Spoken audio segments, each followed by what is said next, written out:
Breaking news చూస్తున్నాం. చిత్తూరు జిల్లా కార్వేటి నగరం మండలంలో పోలీసులు వాహనాల తనిఖీలు చేపట్టారు. ఆర్కేవీబీ పేట నుంచి పుత్తూరు వైపు వెళ్తున్న ఓ కారులో భారీగా నగదును గుర్తించారు. 1,10,00,000 రూపాయలను పోలీసులు స్వాధీనం చేసుకున్నారు. సీజ్ చేసిన నగదు ఎవరిదనే కోణంలో పోలీసులు విచారణ జరుపుతున్నారు.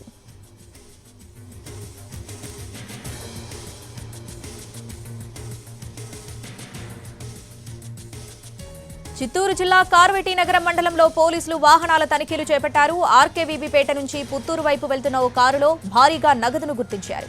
1,10,00,000 రూపాయలను పోలీసులు స్వాధీనం చేసుకున్నారు.